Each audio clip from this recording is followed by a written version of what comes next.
3, c'est bon pour toi, Nel? C'est bon, moi, oui. Ok. Alors, Je regarde qui, excusez-moi, la caméra ou vous? pas forcément, vous pouvez regarder entre nous deux là, moi ça me dérange pas. Y a Vous pas n'êtes de pas souci. obligé de fixer l'objectif. D'accord. Ok, alors, monsieur le proviseur, justement, donc vous avez été impacté aussi ici lors des intempéries plutôt de lundi.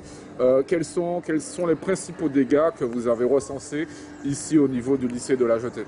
Effectivement, nous avons été impactés. Les principaux dégâts qu'il y a eu, ce sont des dégâts sur les bâtiments. Le bâtiment C qui a pris de l'eau, environ 15 cm d'eau, et le bâtiment F, le bâtiment où il y a tous les ateliers.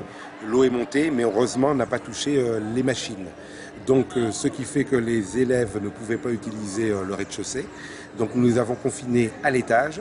Le restaurant pédagogique aussi a été touché, ainsi que l'internat quelque part, puisque derrière l'internat, il y a un arbre qui est tombé et qui a détruit toute la clôture.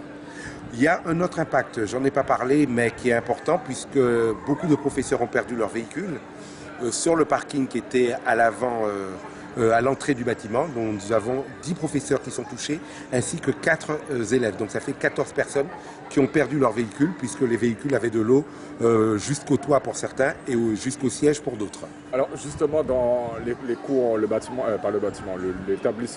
est resté fermé pendant 2 jours. Il a réouvert ses portes hier, jeudi. Oui. Alors dans quelles conditions s'est déroulée justement cette reprise des cours? Ben, les conditions, vous savez, hein, on a pris 2 jours parce qu'on savait qu'il fallait tout nettoyer, qu'il y ait une hygiène irréprochable pour pouvoir accueillir les élèves.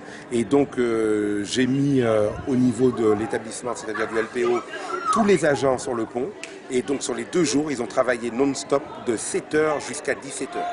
Et donc, ce qui fait qu'on a pu ensuite ouvrir l'établissement. Mais il y a un autre élément qui nous permettait de l'ouvrir, c'est qu'il fallait aussi que les transporteurs puissent acheminer nos élèves.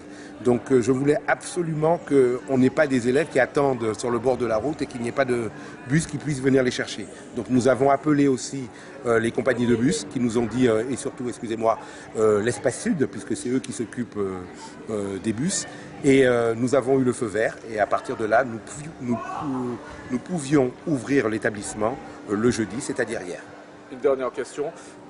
Qu'est-ce que vous attendez, qu'est-ce que vous espérez de cette visite du président de l'exécutif aujourd'hui dans votre établissement?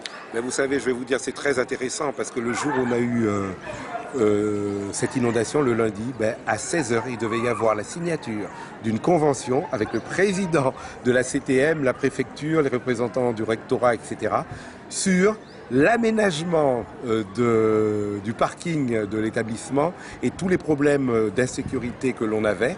Et donc, cette signature n'a pas pu avoir lieu. Donc, nous, ce que nous demandons par rapport à tout ce qui s'est passé, nous voyons qu'il est prégnant de pouvoir faire cette signature le plus rapidement possible pour faire en sorte de nous mettre en sécurité, de mettre une sécurité absolue au sein de l'établissement et puis de faire en sorte que ce type